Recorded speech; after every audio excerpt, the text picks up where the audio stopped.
Welcome to the Bougie Baldie Podcast with your host, Kellie Rhymes. Hey everyone, welcome back to another episode of the Bougie Baldie Podcast. My name is Kellie and I am a women's hair loss support and authenticity coach, and I help women with the mental challenges of hair loss. So if you're a woman who's experiencing hair loss and you notice that your personality has changed, you may have withdrawn from social events, and you may feel a little down or depressed, I'm a person who can help you get through that. So make sure you click the link in the description and book a call with me so we could talk a little bit further to find out what is going on and help you get to the other side. Now, today we have a special guest. Her name is Michele Johnson, and she is a fellow alopecian. Now, Michele, you can go ahead and say hi and just tell Hi. everybody a little bit about yourself. So my name is Michele Johnson. I am a 55-year-old unapologetically bald woman of color. And I've been bald for about 4 years now. And I love it. I love being bald. I have been diagnosed with alopecia areata. I was diagnosed when I was younger, around my hairline. And over the years, I've had every hairstyle there is to have under the sun: braids, I had regular dreadlocks, I had sister locks, weaves and everything. But my hairline was always just kind of pushed back.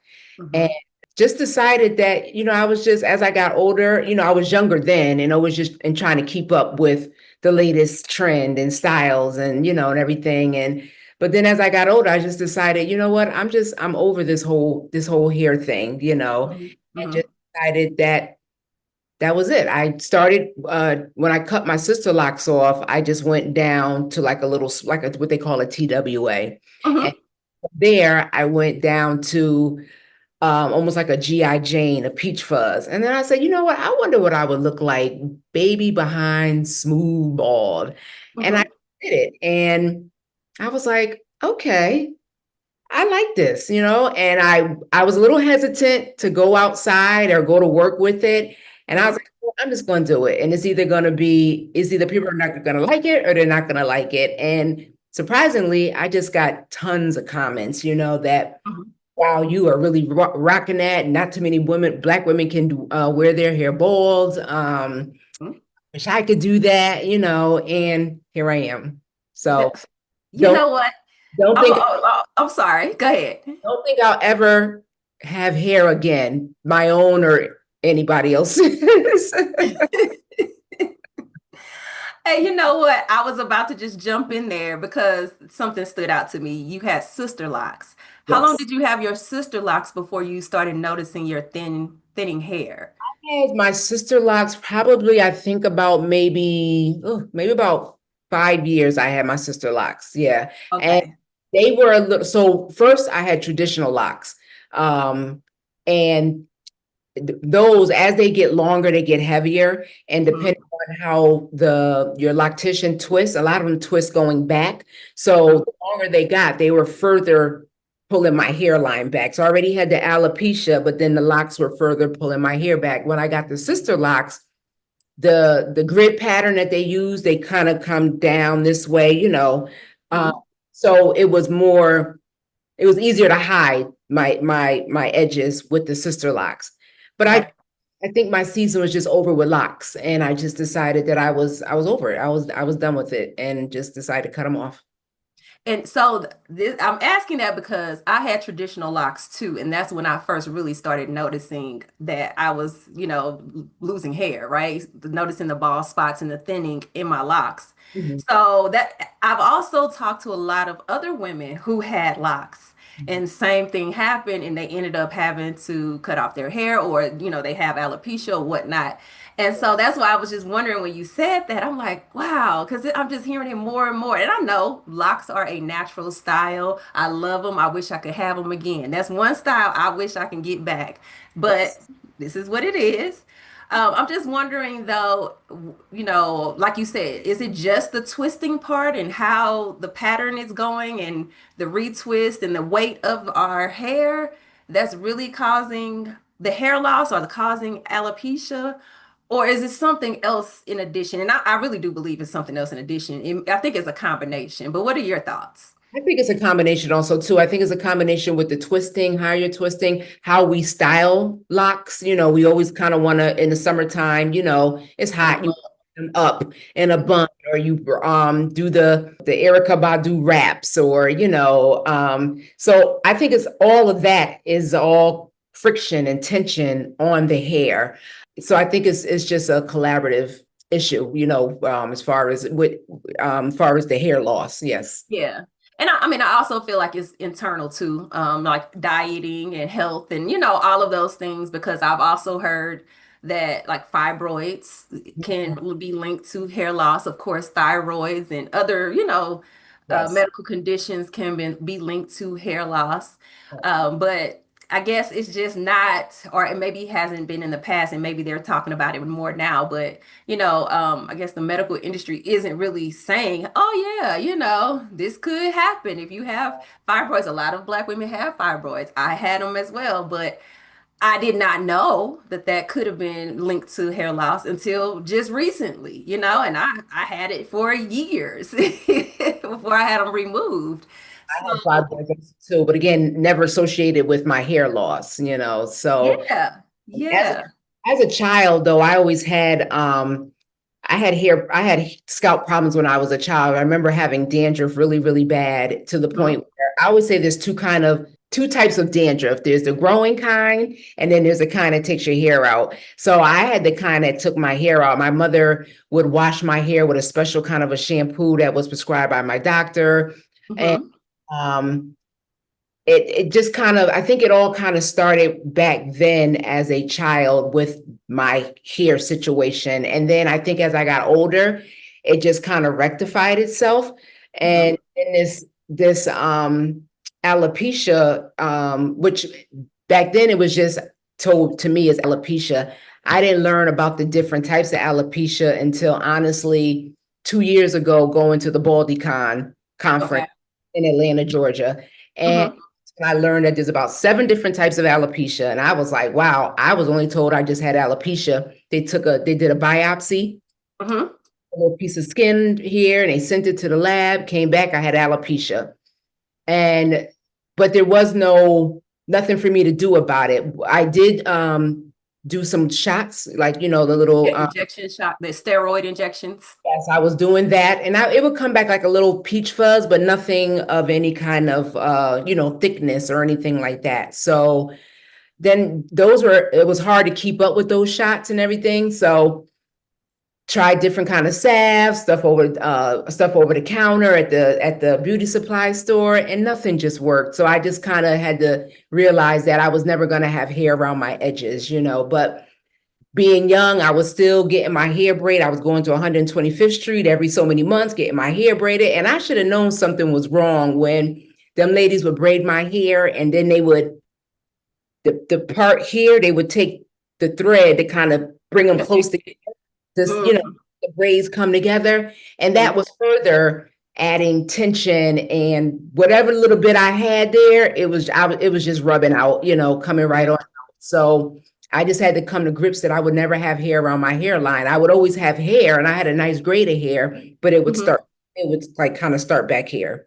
Okay. Okay.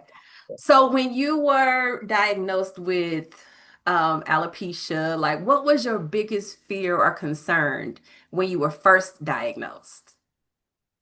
I think when I was first diagnosed, because I was diagnosed young, I don't think I had any concern about it because I didn't know what it was. I just know that the doctor said I had alopecia, and that I didn't have a hairline. But then as I got older, then it was just I think I was more cognitive of it, and different styles that I was wearing. And so I was like, well, I have this nice hairdo. Let's say I had some braids. I had these nice braids, but they starting back here. And for me, Mhm. it looked funny. So now I'm trying to do styles that kind of camouflage, like Yeah. braid, or even if I had a regular styled hairdo, I was trying to make it come this way. And then for me, I felt like, well, that looks like an old lady hairdo. So Right. I was just like, this is not working. So, but again, back when I was originally diagnosed, I don't really think that I thought too much of it because I was young. So I just, Yeah. okay, I got alopecia. I don't really know what that means, but You're right. And you know what? I'm still gonna wear my hairstyles. And even still though, like when people go to dermatologists, and I'm not going to say all dermatologists, but people are still not having the best experiences when they go to dermatologists. I mean, alopecia just means hair loss in general. That's all it means, right? So the fact, like you said, you just learned a year or two ago that there are different types of alopecia that can affect you in different type of ways. So there's a lot of education I think that still needs to be done, but I am happy that more people are talking about it, more people are sharing, because I have also noticed that in public, people don't automatically assume that I'm sick or have cancer. Or people will come up, someone will say, "Hey, oh, my sister has alopecia." Like they automatically recognize it now as alopecia instead of an illness with like cancer or something else, which is a good thing. That is a good thing. And I think also part of that is that more and more women are maybe being affected by it, or more and more women are now kind of saying something. They're not hiding it as much as they used to. I I I think it's women are saying more about it, and you are now seeing more women of color that are bald, yeah. and more affluent women. She's a congresswoman in Oh Massachusetts. yeah. Patricia. Yeah, West Wesley, is it Patricia Wesley? Yes. Wesley or something, and so I think alopecia is now being talked about more. Even like some of the women who was at BaldyCon, they all went to the Jennifer Hudson show. You know, Hmm. there were all these bald Black women in the in the audience at the Jennifer Hudson. So I think now it's just being more talked about, this alopecia, which is making it more recognizable. Correct. Right. Exactly. Now, when you got older and you said, you know what, I'm tired of covering up the edges that are missing in my hairline, and I'm tired of this, so I'm gonna go ahead and cut it off. Was there ever a point where that affected your body image or your self-esteem or any of that? Or did you just kind of jump in like, okay, this is it? I was a little uncomfortable at first, but now I'm good and we can keep it going. I'm a person, I can be a bit impulsive. And when I think about something, I just go ahead on and do it. I don't really second guess it. I just go Mhm. ahead on and do it. And I'll deal with the fallout from it if there is any, after the fact. So when I decided to do it, like I said, I just went on ahead and did it. And I said, well, it's hair, it'll grow back, Mhm. until then I'll wear some wigs or whatever, but it just happened to work for me. So yeah, That's a good thing because I know, well, the first time I cut my hair off, it was because I had to cut it off. I got a quick weave and my hair fell out. So, it was just like, I got to cut it off, right? But I was not ready. And so it was horrible for me. It was horrible. Even though my friends were like, you look good. And I'm like, no, I don't. No, I don't. And it lasted for maybe about a month, maybe a month and a half. And then I was back to a wig for a whole entire year, until my hair kind of grew back. Even though, I still had my spots, I was still able to camouflage it with scarves or different things if I wore my natural hair out. But yeah, for a whole year, I wore a wig after oh, that. A yeah. whole year. Yep. And it still took years later for me to get myself together to cut it off to this look right now. And then be like, I'm good. I'm all right. Like, this is my decision. I feel good about it and I'm going forward. I don't care what people think. So I always like to hear what people's perceptions and their thoughts were when they first cut their hair off, just to see because everybody's different, right? Yes, and when I first, when I first did it, I said, "Oh, okay, I like it," you know what I'm saying? But then I was like, "Okay, now I gotta play it up," because Uh-huh. I don't want to look like, I don't want to look like. And again, when you cut your hair and you go bald, there's always this kind of either like you're sick, like you said, or you swim in the lady pond or whatever the case Hmm. be.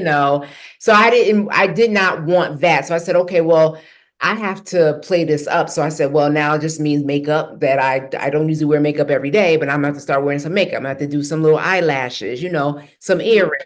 So I began to play it up because now I'm just giving all face. there's nothing to hide behind. So I gotta, accessorize. So once I began to start accessorizing, I fell that much more in love with the look, of being bald. Yeah. So So what is your favorite accessory? What is your go-to? Like every day I gotta have this. Like every day I have to have my earrings. That's it. I don't care if I have nothing else. I guess I just have to have earrings on. I have my earrings, and every day I have to have on some, I don't have to have my face, I have to be what they call beat, but I have to Mhm. have makeup on my face. Yes. Okay.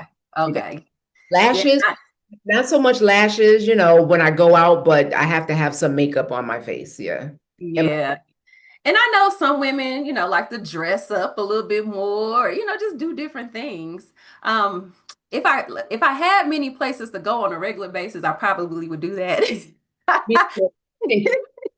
I would do that, but the type of work I do, it doesn't call for to be dressed up. And actually, when I do go to work, I go to work with looking like I put some thought into it. So I'm coordinated. And then when I go to work, people are like, oh, look at you. You dress so nice. You so fancy. And I be like, this is just regular every day. So for them, they think I'm dressed up. For me, I'm just matching, So Right.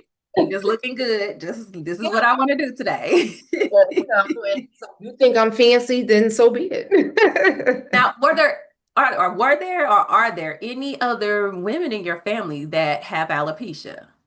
Yes. My sister, I believe, I don't know if she's been formally diagnosed, but she has something going on where she has bald spots and stuff, but she's not ready to Hmm. deep dive. My mother has cut her hair real short, almost bald. And I don't know if she has alopecia now, but I just think due to her health and the different medications that she's on and stuff like that, it has just begun to thin her hair out. So Okay. she's looking more like me, but my sister, she's not there yet. She's gonna continue to wear a wig, so. And it's fine. I always say to each his own, do whatever makes you feel comfortable. If that's what keeps your confidence up and you're good with it, do it. Yeah. But I asked that question because I kind of noticed in my family too that I'm seeing more and more women in my family do the same thing. Now, some of them I already knew didn't Mhm. have hair or were wearing wigs, but they were older. So, Yeah. I just kind of contributed that to them just being older women. But yeah, I'm seeing more and more people in my family like cutting off their locks or cutting off, their hair and going to a low cut or, like you said, the TWAs or, wearing the wigs. And I'm just like, okay, so how long has this been happening for you? But it's just amazing how we still don't talk about it. We still like, no, people are still like, hush, hush, even though we're in the same family, nobody is saying anything. And Right. even though they know, a lot of them know that I talk to people and support women with hair loss, or they know of my own journey just because of seeing me. I didn't necessarily talk to them about what was going on in the early stages, but yeah, after I cut it off into this look, this has been years. So you would think that people would say, okay, look, I got this going on. What do I do? Or can I talk to you about it? Or what happened with you? So I know what's happening with me. It's still very hush hush. It's just like, okay, I see them change their hairstyle and then nothing said about it. Not to say they have to, but have you had those same experiences? I think what for me, but no. So a lot of I'm probably like the only one in my circle that look like this. All my friends, they all still have the long, lavish, you Mm-hmm. hair, the weaves, or whether it's their own or whatever the case may be. So no, I haven't come across that. And in my family, we don't really talk about hair or anything like that. So maybe they like it on me, they be like, that looks good on you. But I couldn't do it. I get that.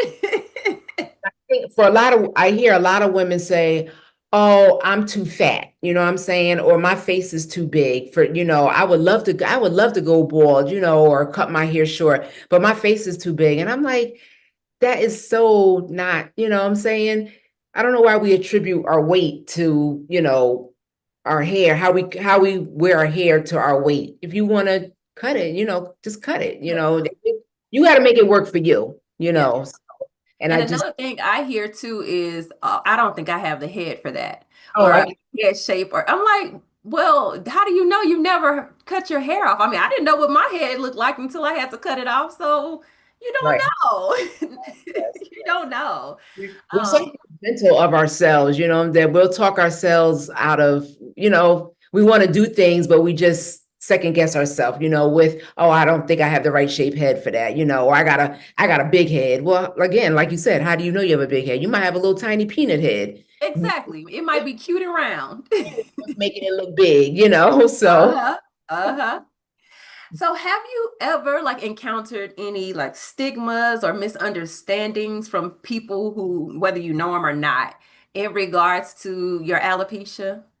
And then if you did, how did you handle those situations? Well, I think for me, right, as being with people not knowing that I have alopecia, I think just being bald, I think right now for me, I'm noticing that when it comes to the opposite sex, you Okay. know, it's kind of like they'll say, oh, I have guys tell me, oh, I wish I had your barber, because I had scalp micro the Pigmentation. yes, I had that done. So Okay. Me too. my hairline, it like that little tattoo process. So I have Hmm. this perfect hairline. So I have men who say, "Oh, who's your barber?" And I'm like me, and they're like, "Oh, okay." But again, they'll tell me that it looks nice, you wearing that, but I don't think they see me on their arm. Okay. You know what I'm saying? So I think for me, the biggest challenge with this being bald is not too many men talk to me in that kind of a way. Okay. You know, Yeah.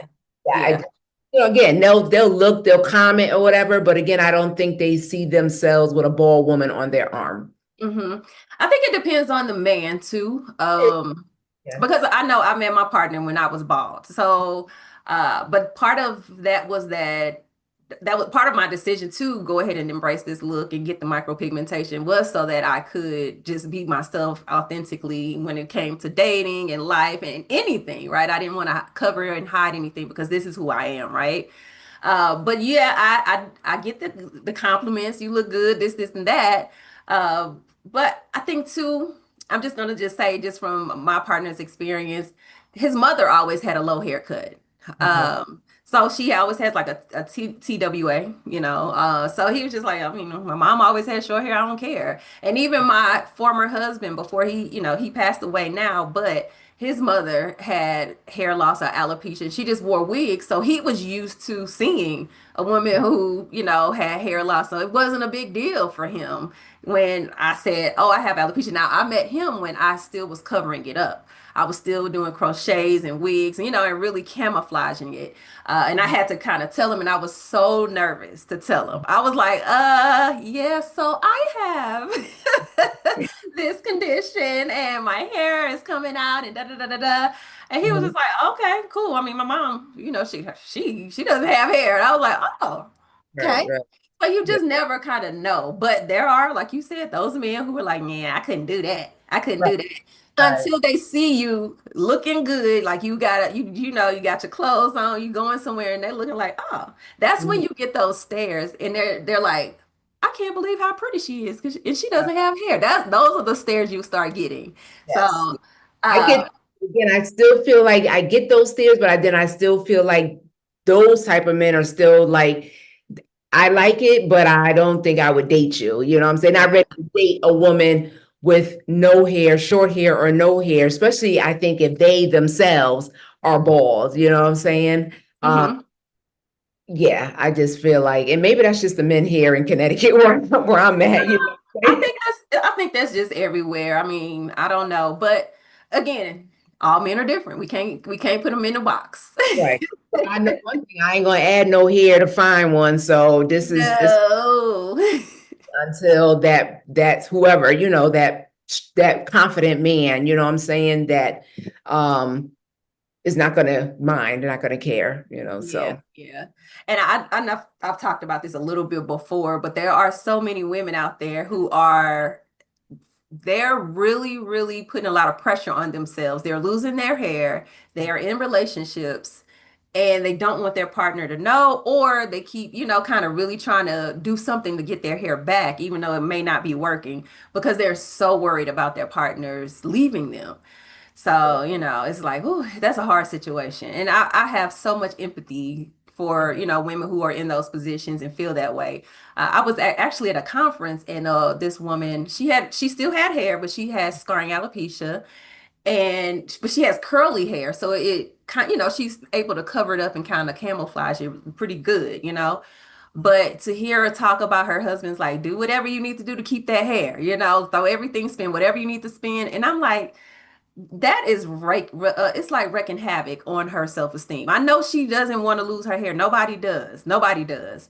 But to have that added pressure on you to say, hey, do what you need to do here, the money, da da da da da, because I need to see you with hair. That's horrible. Yeah, because you can't be your true authentic self, And you can't help what's happening to you. You can't, you Right. know, it's like things are just out of our control, and you can only do what you can do. Yes. Yep. Or do what the man wants you to do.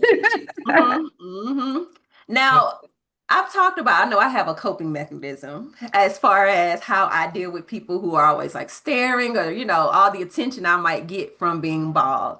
Do Mhm. you have any coping mechanisms that you may have adopted to just say, to help you get through your day? Like, I'm not worried about these people looking at me. I'm good, just to keep you confident.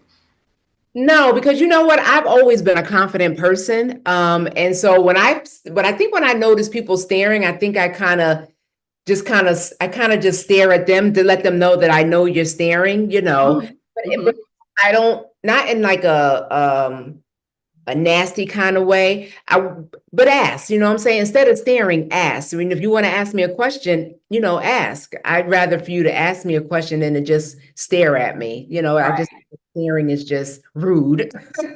And yeah, you curious about something, ask me. I don't have a problem sharing. I have alopecia and this was my decision to cut all my hair off. But for me, like I said, it's not, I just kind of stare back just to let them know I'm aware that you're staring. But Exactly.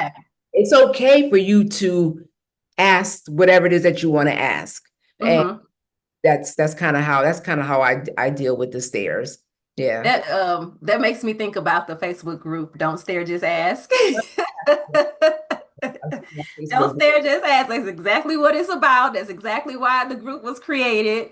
Don't stare, just ask. It's So always, for me, it's the kids. The kids will be like, Mommy, she's bald, you know what I'm saying? Or they'll be like, why you don't have no hair, And so the mother is like, don't say that, I'm like, it's okay, you know what I'm saying? They're kids, you know what I'm saying? So, and I always just kind of say, yeah, I don't have any hair. And I say, I choose not to have any hair, but kids are kids. So, yeah. right, right. And I also think too, kids, they've been exposed to like Black Panther and seeing all the bald Black women on there. So a lot of times I think they stare too, because they like, oh my gosh, like they may relate you to a character they've seen on TV or something like that. So just like, wow, we have a person, like a warrior here. Right, I haven't had a child go like this yet, so Now I haven't had that either, haven't, but it would be cool if it happened. Right. But yeah, So, like, go ahead. no, I was gonna say, yeah, that's for me with the staring is just, like I said, just wanting to let them know that I know you're staring, but it's okay to ask, why am I bald? I don't have a problem with it. It needs to be talked about. So I feel like the more we talk about it, the more education you're giving people, about Right. being bald, whether it's alopecia or, cancer or whatever, lupus, whatever, autoimmune, it just educates people. Yeah. Yeah, and I also think too with the kids, they are exposed to so much more and understand so much more than we understood, because just things just weren't either, they may not have been talked about, or talked about with children, or children, just wasn't exposed to it, or they just weren't talked about at all, you Right. know. But Right. nowadays, these kids, they know a lot. And sometimes I'm like, oh, I don't want you to know that much. But it does help when they may have another child, or somebody at school that may have alopecia, or may have cancer, or may have something that's causing their hair loss or make them look different. It gives them more empathy, and I think that helps cut down on the bullying, and just the different things. Now I know those things still happen, I do know that, but just because they've been exposed to so many different things, I don't think it's as harsh than it probably would have been when we were younger, you know? Exactly right, because this wasn't a thing when we were coming up. Everybody here. Everybody had hair, everybody had to have straight hair, and Yeah, if, like it had to be right. had to be right, depending on, back in the 70s, that afro had to be right. And, Hmm. like you said, it had to be right, pressed, laid, dyed, and what laid, fried, and dyed to the side or something like that. So yeah, it had to be top notch. Exactly, exactly. So have you, okay, I'm gonna ask you this. Have you experienced a woman who's having challenges with hair loss and maybe they've come to you for advice? And if you haven't, what if a woman came to you for advice? What advice would you give for maybe someone who's newly diagnosed with alopecia? If somebody who was newly diagnosed with alopecia, I think I would tell them to um, learn all you can about alopecia, because alopecia is a word, but it has, because there's different variations of it. You may have that kind of alopecia where you don't have no hair, so no eyebrows or no eyelashes, no body hair.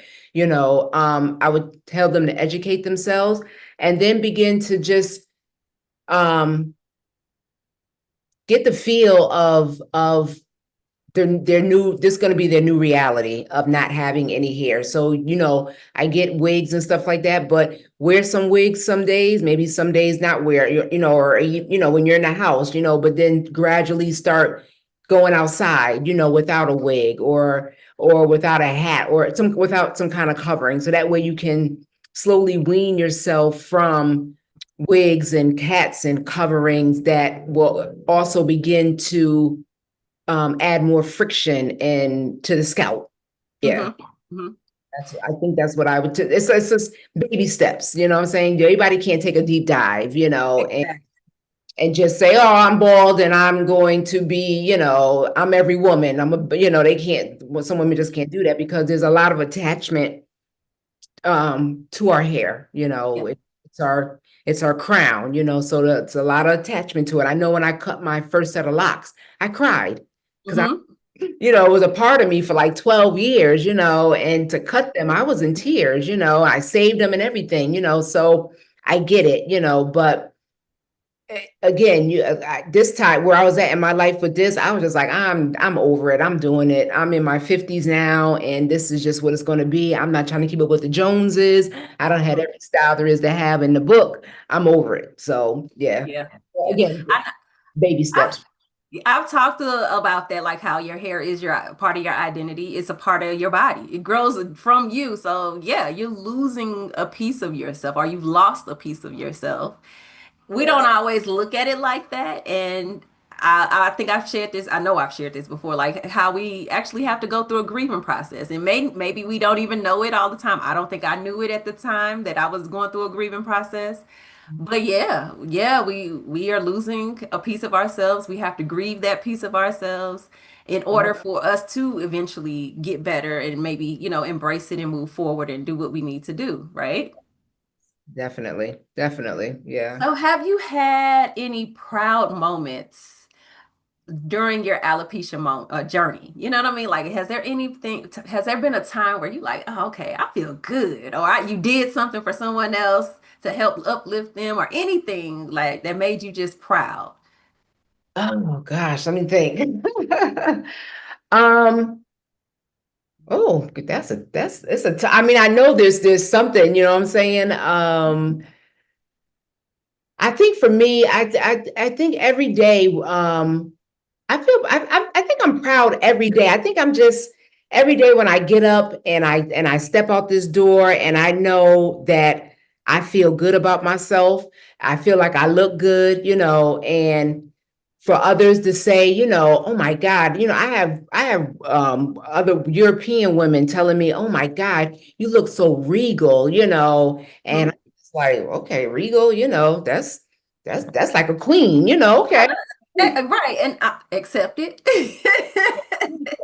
But to say that is coming from, the European, population, that makes me feel good because it makes me know that they're watching it. They're noticing. I'm noticeable. I stand out. I look different. And for me, that's another proud moment for me when I'm in a space with other women of color who are wearing this long, flowing hair, which is supposed to be the norm for beauty. And Mm-hmm. I am with my bald self, and my high cheekbones. And so for me, that makes me feel very good and very proud because I don't look like them. Right. Not to say anything is wrong with the way they look because I was once them, but Yeah.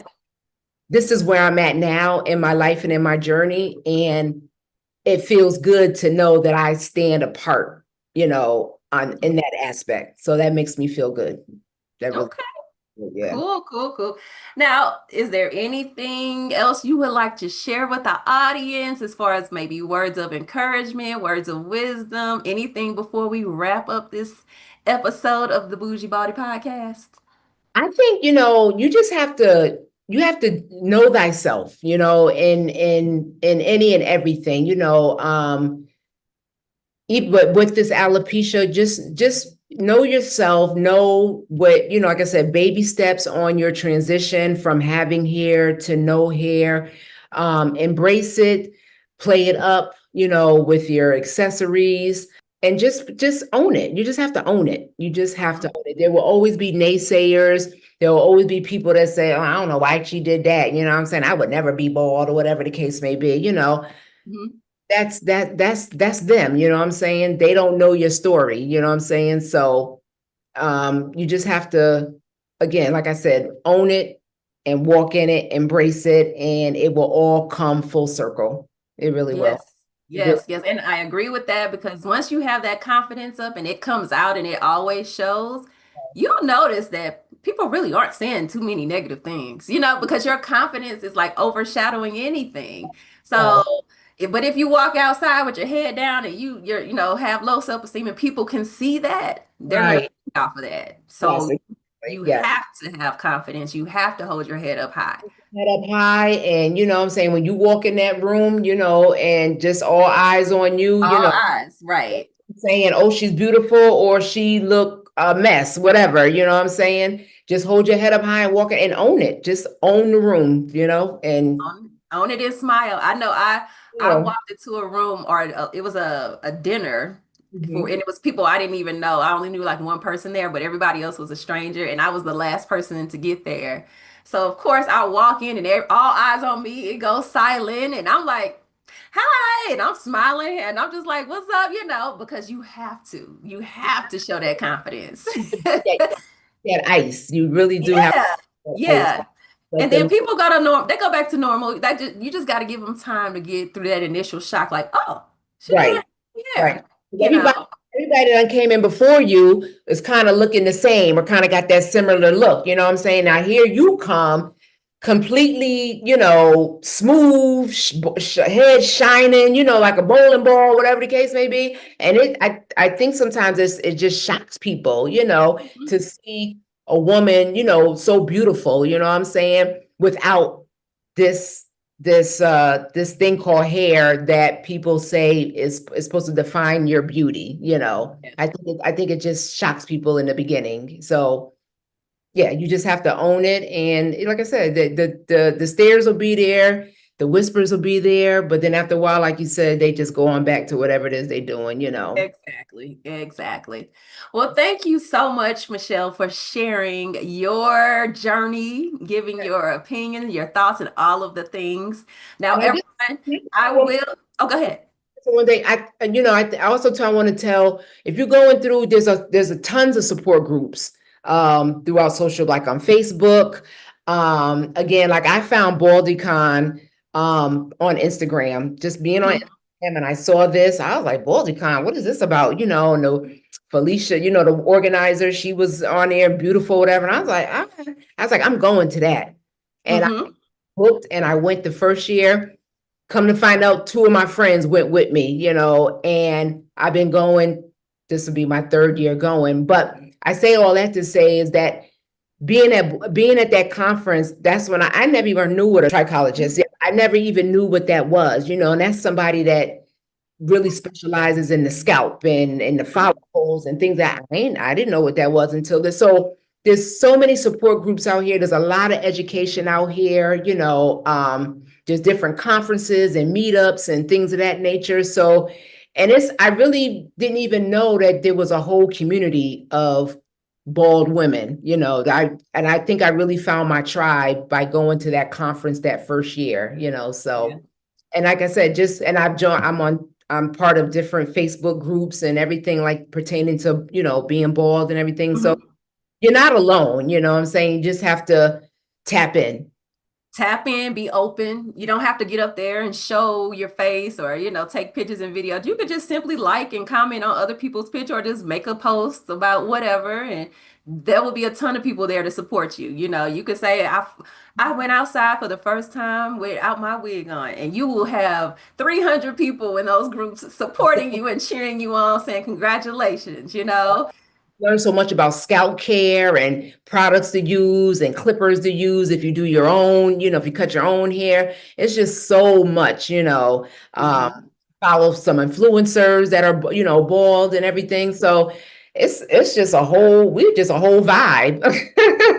Really, it is. It is. And I didn't even realize it until I got into this work that I'm doing. And I was like, I didn't even know all of this stuff was out there. But again, a lot of these support groups and like even BaldyCon, this was just happened in the last several years. This is still new, but I'm glad that it's here. Yeah, definitely growing. Yeah. Yep. Thank you for sharing that information about support groups. And I am going to put Michele's information, her IG, TikTok, and Facebook information will all be in the description of the podcast. So you guys, if you want to follow her, make sure you go to her page and check her out.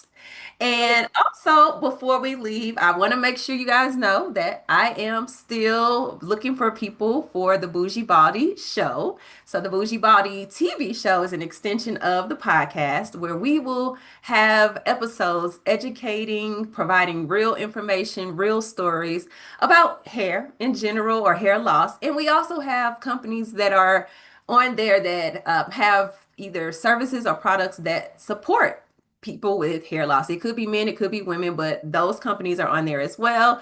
So if you are a company that has a service or product that supports hair growth, hair health, hair loss, whatever it may be, make sure you click the link in the description to book a call with me. Or if you just want to be a panelist and just talk about a particular subject around hair loss, you can share maybe some of your experiences and just have girl, let's sit down and talk about this alopecia. If you want to be on one of those panels, make sure you hit me up and let's book a call so that, I can see about getting you on the show. So that is all we have for this episode. Thank you guys for listening or watching if you are watching on YouTube or LinkedIn. Thank you guys. And thank you again, Michele, for sharing your knowledge, your experience, and all of your uplifting information. You're welcome. And thank you for having me. I really enjoyed this. I enjoyed talking about, my hair loss, and alopecia and just every day walking in it. I enjoy this. Yes. Thank you. You are absolutely welcome. All right, you guys. Well, we're going to go ahead and leave from my heart to yours. I hope you have a great, blessed day, and I'll see you next week. Bye. Bye. Are you a woman struggling with hair loss, feeling unattractive and insecure? At Limitless Mindset Coaching, we understand the emotional toll that hair loss can take. In just 90 days, we help you transform from feeling lost and embarrassed to radiating with confidence and joy. Imagine building your self-esteem, discovering the perfect camouflage technique to cover up your hair loss, and receiving tips and tricks that can help you with your hair loss and embrace the new you while connecting with a supportive community of women just like you. Say goodbye to those negative emotions and hello to a positive mindset. Picture vibrant new relationships, walking to the room with your head held high, participating in social events and activities again, and living a life filled with happiness. Are you ready to take that first step? Well, visit www.limitlessmindsetcoach.com or click the link in the description today, and let's embark on this empowering journey together. Thank you for watching the Bougie Baldie Podcast. Don't forget to subscribe